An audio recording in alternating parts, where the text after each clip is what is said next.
Welcome to the Twist News. I'm Erika Grey. And I'm Don Pravda. Welcome. Hey, Don, how come when it comes to the Jews, there always has to be a solution? In this case, a final solution is being offered. Another final solution. Another one, yes. A final solution. How come this term is always being used? Why? This term has been borrowed by the Nazis in World War II. They gathered in Berlin in a chateau in the suburbs, and it was a large gathering of Nazi officers at the very top of the Third Reich, and they determined what is the final solution, and that is the elimination of the Jewish people. It's called murdering the Jewish people. And it's 2023, and they're still using the term. So we're going to take a peek at the EU Observer came out with this article. EU backs Israel-Palestine peace summit. Spain solo on ceasefire. And they use the term final solution when it comes to the Israel-Palestinian conflict. I'll let you read, Don, what is quoted in the article.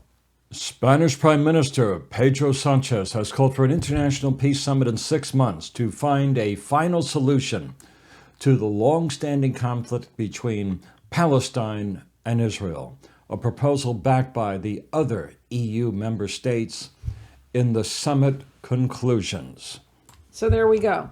First, you had the final solution during World War II, which was to completely try to annihilate the Jewish race. Yes. And now the modern revamping solution is to take away the land, essentially, from the Jews. So we need a solution. And we just heard an Arab leader speak, or a Palestinian leader speak, and actually state that there needs to be a solution.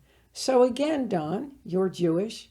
What is it about the Jewish people that always seems to cause people to feel that there needs to be a solution? Well, the world has changed since World War II. 3 years later, the founding of Israel, a sovereign state for the Jewish people. And of course, Arabs have always lived there side by side. However, when you see the conflict erupt over the years, and now this dreadful story in Gaza, which is, by the way, been a free state. The land has been given to Gaza by Israel 16 years ago. What you come down to, let's look at the facts. Taking hostages, taking Jewish people in the south of Israel out of their homes, carrying them in transports and trucks. Does this sound familiar? And then what else?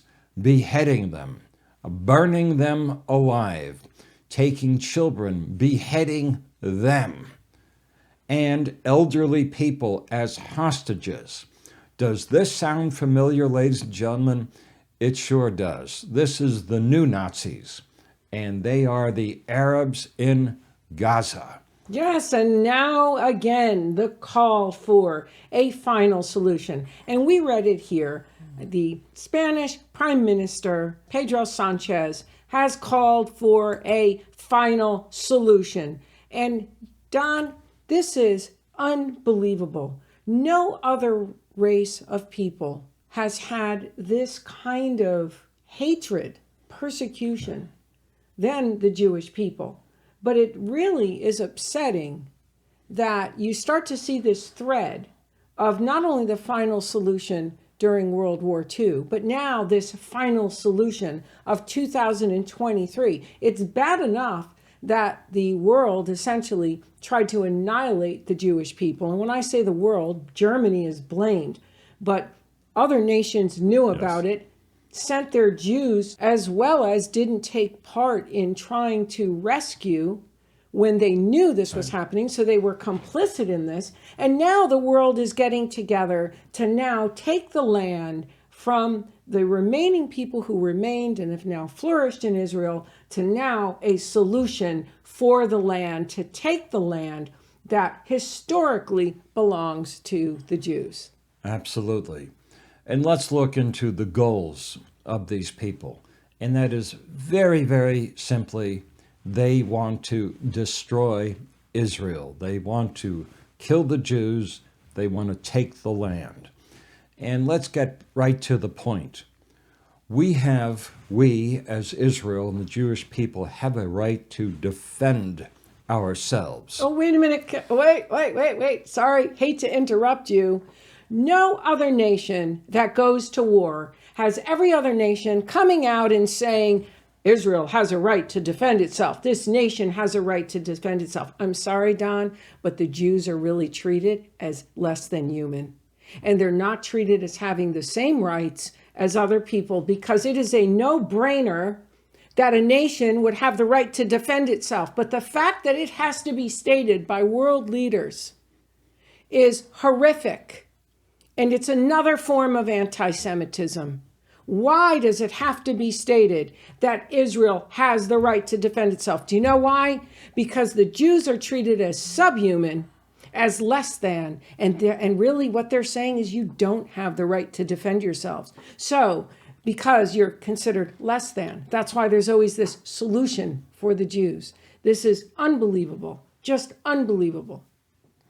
And the goals are also, Erika, unbelievable. And the goals are very definite, and we know what they are. Now, therefore, we have a right. The IDF, Israel Defense Forces, have a right, and they must be complicit in victory. They must find these Hamas leaders. They must destroy them. It has to be done.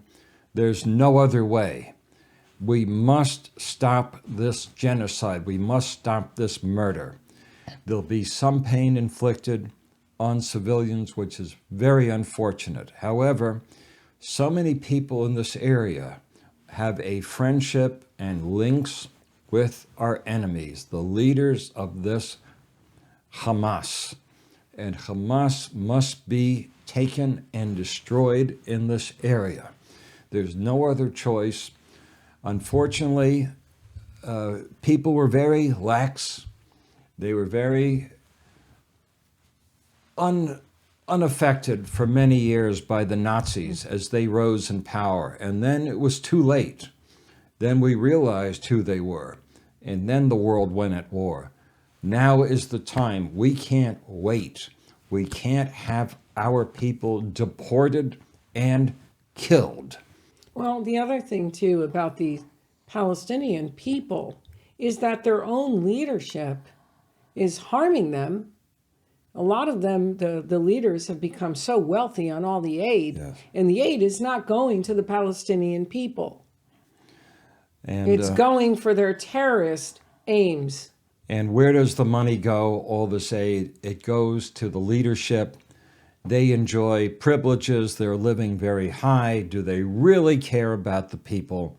The answer is no. No, but they're very good propagandists, and they're very good at gaslighting and saying that what Israel is doing, it's actually, if you really listen to the narrative, and I don't think people are really listening, they're saying that Israel is occupying their land. Occupiers. That it's really their land. That's what this is really all about. And they're not for a two-state solution. They're for the solution, is what we're talking about. The Jewish solution is, see, when it comes to the solution with the Jews, Don, it's either to annihilate them as a people or take away their land. Either way, it's a solution to rid of these people to totally, that they feel are less than. So they're looking for a solution so that they can basically have a total end to the land. Because if they were to get half, they're going to go for the whole.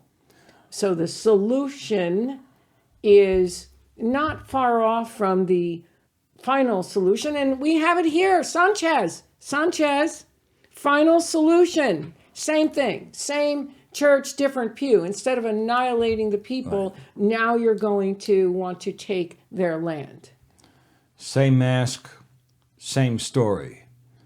The Jewish Yes. people in Israel understand this. Perhaps the world and journalists don't comprehend the story of the Jewish people in Israel, which was accorded a state and as a nation in 1948 by the United Nations. It is the miracle of the Middle East, the astonishing accomplishments of this nation in only 75 years. It's unprecedented. It's the only democracy in the Middle East. It is a democracy. The rest of it is dictatorships. Hello, everybody. Dictatorships in the Middle East, not Israel. Well, so when it comes to a final solution of the 2023 solution, and I'm really miffed that word has to be used or is used. It's deliberately used along with the Nazis' use of the word, this solution when it comes to the Jews. And nobody's picked up on it, but we picked up on it, and we're talking about it now.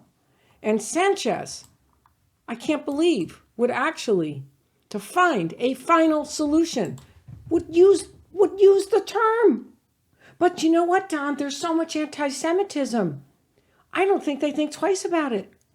It's frightening, the level of anti-Semitism that actually exists against one particular people.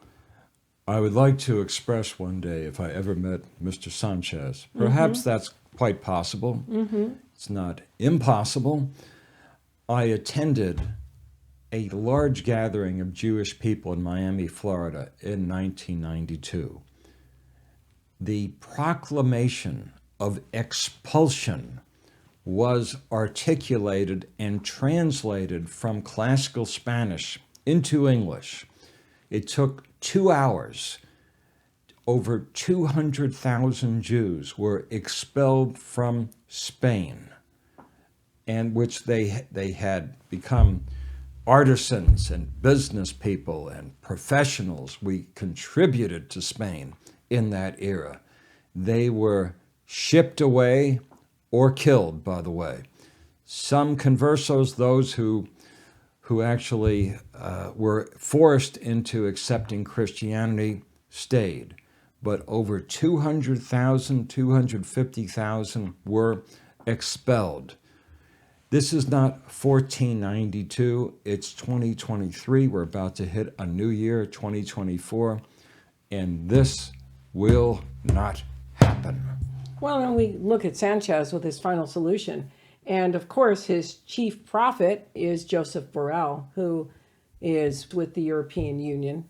He's their high representative, their foreign minister, so to speak. And he is one of the biggest proponents of the two-state, of course, Spanish, the final solution. He is trying to bring about this final solution. And I think that what's unbelievable is that the anti-Semitism is so ingrained in people. Yes. Like, did anybody not notice this? Like, how come we just picked up on two-state solution, this word solution, and then nobody else has picked up on this? This is the final solution for the Jews of 2023. The final solution is, the first solution was to try to eliminate the people. Now it's try to eliminate their land. And set fire to the land, destroy the Jewish people, take it over for themselves. And you know something, Erika? And horrifically, these different factions murder them? In the Arab world, if that ever happened, God forbid, they will kill themselves. Israel is a miracle for the Jewish people, for the Christian people, and, by the way, for the Muslim people, in that they have flourished in Israel, can have college education, can have businesses, and they can win in Israel as business people and mothers and fathers peacefully. It is true. I'm not making up a story. It is a good homeland for Arabs in Israel who wish to be peaceful. It's a shame, or their own politicians are harming them so much, unbeknownst to them.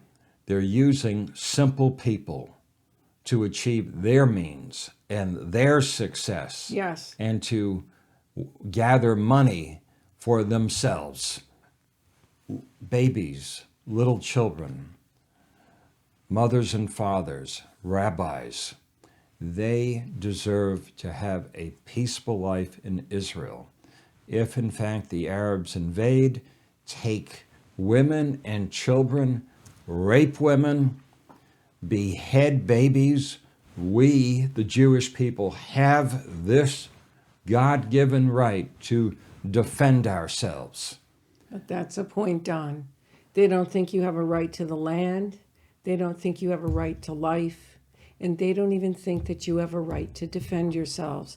That they have to come out and publicly say it so other people can hear it. And that's a very sad state of the world's mentality, a very sad state of world affairs. It's a sad commentary on today's society that it would be so hateful towards one particular people. We have the right to defend ourselves and to live and to flourish in what is known as the State of Israel. And I also feel with Prime Minister Netanyahu's experience as a leader, his experience in life, and at the time, his brother was killed during the Entebbe incident, as I recall, 1976, when I was in Israel. Benjamin Netanyahu knows what he has to do. His father was a great historian. He has been democratically elected. I know that there is some conjecture, however, Israel must win. Yes. That's it for today's broadcast. Be sure to subscribe if you don't subscribe to The Twist, and stay tuned for more.